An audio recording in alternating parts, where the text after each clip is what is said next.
Yo, what's up, everybody? Welcome to Dmack's podcast. I got my boy David with me. We got a lot that we're going to talk about today about basketball and about where he's from. So I'm going to let him go ahead and introduce himself. Yo, what's up, guys? My name's David Ayala. I'm from Mexico and I play for TMG Prep here in Orange County. How long have you been here? I've been here for 4 or 5 months already. Yeah. Yeah, I came here in September and yeah, it's been like 5 months. Okay. What city in Mexico are you from? I'm from a city, it's called Tepic. That's the capital of the state of Nayarit. That's the name of the state. Tepic. Tepic, Nayarit. Tepic. Tepic. With C, yeah. Alright. Where is that, like, close to? It's like close to Sinaloa. Oh, I know where that is. Mazatlan. Yeah. I've been there before. Yeah, I know that. That's dope, yeah. From your transition from Mexico to, TMG, playing here in the States, what's the difference in competition, like, compared to Mexico to being in the States? There's actually a big difference, like a big gap. Because, the States are known for their basketball.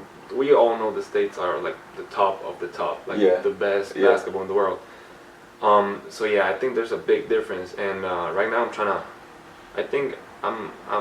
I've been getting used to it. I'm trying to be there, compete with all of y'all. Yeah, it's kind of hard. Like, to be honest, it's kind of hard, but I'm just trying to make it like all of y'all. I'm from the States, so I understand. Like, a lot of people here, they've been playing basketball their whole life, and they play basketball a lot. Like, when they're young, they go to the park, they play all day with their friends, they play at school, they play on the basketball team. So I understand why we are the country that's known best for basketball. Yeah. But I'm curious about how was your experience playing in Mexico? Like, did you play for the national team? Yeah, I've actually played one tournament for national team. It was in 2019. We played in Puerto Rico, and we actually brought a gold medal home. Damn, you got a gold medal? Yeah, I have a gold medal home. Yeah, so we won in Puerto Rico in 2019, and I've been playing in Mexico since I'm like a little kid. Since I was like 6, and I grew up there. I've been living my whole life there before I came here like 5 months ago. Yeah. Hey, so how was it playing on the national team? Because, like, you're pretty much a pro, right? Yeah, I mean, they kind of treat you like a pro, and you feel like a pro, Yeah. Because, like, it's like the national thing, it's not like a little thing, it's like a small thing. I mean, not small thing, it's like a big thing. Yeah. It's a big thing. And yeah, you feel good, like, like repping your country. Just when you hear the national anthem, like in the game, before the game, it's like, damn, you actually get emotional. You get emotional. It's like you question yourself. You be like, am I actually here? Like, am I doing this? Yeah. Like, it's just like. And you know what? A lot of people don't experience that. Like, a lot of people want to make it to that level of basketball. I mean, even just simply playing for your national team, that really is a big deal. That's a big deal. So, how was your, like, practice schedule? Did you guys, like, work out, like, all day? Did you guys have, like, weight room? Did you guys travel a lot? Yeah, we actually. I actually used to live in like a type of academy back there in Mexico, and our schedule was like pretty tight. Like we used to wake up like at 7, do weight room like from 7 to 8:30, and then go to the court from 8:30 to 9:30, and then we had like a quick breakfast, and then go to school at 10, from 10 to 3, and then we get off of the school, and then we practice again at 4:30, from 4:30 to 6:30. So it's like a pretty busy schedule, So but I liked it. So that's for your national team, right? Yeah, that's for my national team where I used to play, Yeah. where I used to live. So I used to live in this type of complex where all the national teams of like every sport used to live. Like baseball, swimming, basketball. So yeah, that's my national team. That's basically dope. That's dope. Yeah. So how is that compared to living here in the States playing for TMG? It's actually good too. I like both. I mean, the fact that I live by myself, you could tell, by myself, it's not that hard to me because I've been away from home since I'm like 14, 15. So I'm just used to it. I'm just used to it. and I like it a lot. Like here, like the complex where we live, the way that we live, Yeah. the way that we treat it. Like I just like it. I love it. Yeah. That's cool. How is it? Because I know, you know, compared to Mexico, that's where you're from. But living here, like, was it hard for you to adjust to like your roommates and like to the food and like the level of basketball? Like, how was that transition? I mean, like. I mean, I know you said you were already used to being alone, Yeah. like traveling by yourself, but Yeah. just compared. Yeah. Basketball wise, you know, as I told you, it's like a big gap. Like a big gap. Back there in Mexico, we don't see too many people like dunking the ball. Yeah, Yeah. it's rare to see somebody. So like over there, when we see somebody dunking, it's be like, wow, like it's different. You know? Yeah. It's like, wow, he's Yeah. the best. And here's like a normal thing. Like you see like everybody doing dunks. weird stuff, like doing some, oh my god, Crazy yeah, dunks. some crazy things. And yeah, I mean that's basketball wise. And then talking about my roommates, I mean I don't have a problem meeting new people. You know, I like getting to know new people. The food is okay. Like the food, I mean I know how to cook. Yeah. So I cook myself like every day. Like I feel comfortable here. That's like, important. Really comfortable. Yeah. Knowing how to cook is important because I had lived in China for almost 2 years, and I don't know how to cook. So I had to like find food that I was comfortable with eating, and to do that I had to go find places. Yeah. So I know how it is. You know, I actually didn't know how to cook before I came here. Cause where I used to live, they used to cook for me. Like we had like a little, we had chefs. So in the whole complex, you know. So you went like we had like a type of restaurant where we can just go for free and they cook for us. Yeah. But before I came here, I didn't know how to cook at all. I mean, just a few things like rice, like the basic things. But my mom taught me how to cook before I came here. Like it wasn't that hard. I just listened to her and I just knew. That's important because we got a lot of other guys on the team that don't know how to cook, and they eat out all the time. Like they'll buy like food every day, or they'll get like DoorDash. You actually save a lot of money off cooking by yourself. Yeah. So that's like a good thing for me. Like I save like tons of money, like a lot of money. And you can save the food that you cook for leftovers for the next day. Yeah. So yeah, it's super important to cook. Yeah. So beside basketball, what other things do you see yourself doing like in the future?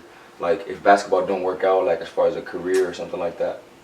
You know, I'm trying to use basketball to study, you know, to get me like a scholarship here in the States. I have some offers back there in Mexico, but I've always dreamed to go to school here, you know, go to school here, live like that college life, you know, like that sounds cool, it looks cool in the movies, you know, in movies.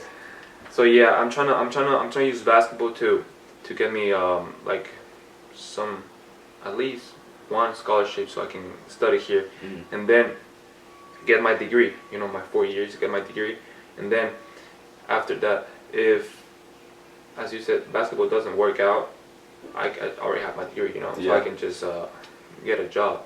So that's my plan. You said that it was your dream to come here and play basketball in the States, and I've traveled a little bit around the world, and I realized that a lot of young kids, they really want to come to the States and, you know, live their dream playing basketball and going to college.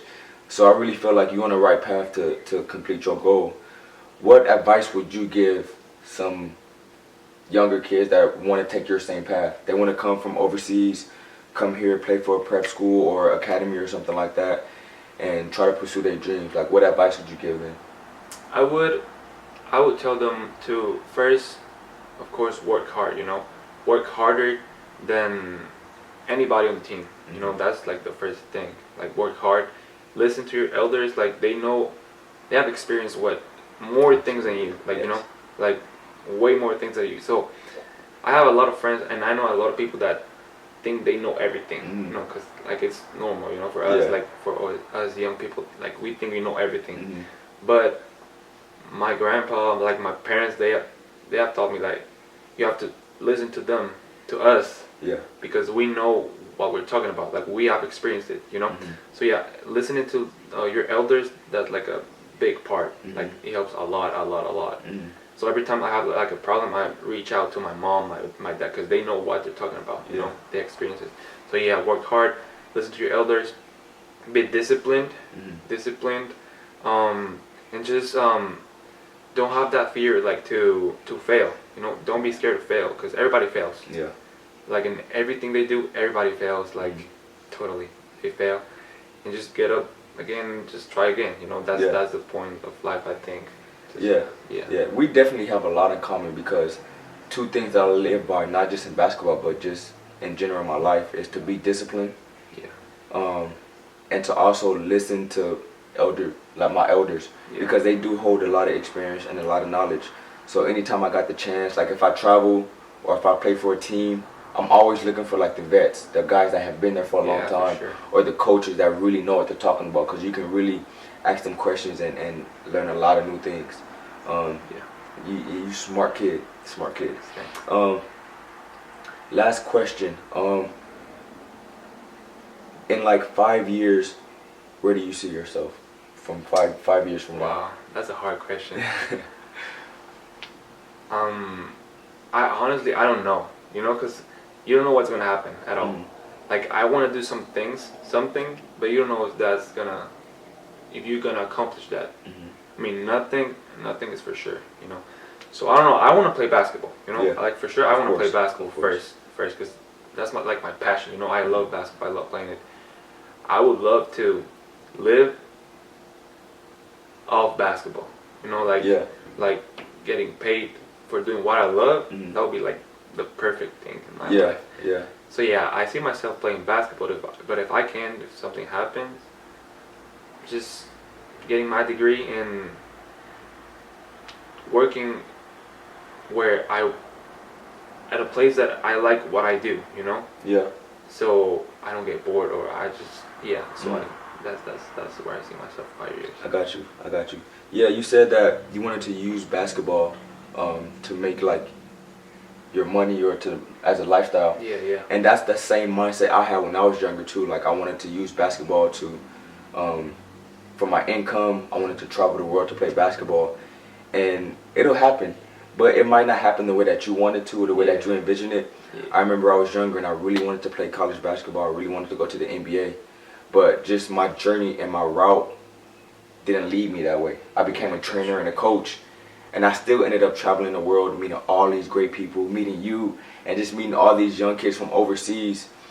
What I had in my mind when I was younger is not what actually happened. But I'm still thankful for my path and everything. But yeah, man, I hope everything goes well with your future and your journey Thanks, too. appreciate it. Yeah, and thank you for joining me, man. Thank you for having me here. Yeah, for sure. So this is Thank the you. first episode. Me and my boy David. I hope y'all enjoyed it. Stay tuned for all the future episodes I got coming up with a lot of other players that I coach right now and in the past also. So stay tuned. Stay tuned. I'll see y'all later.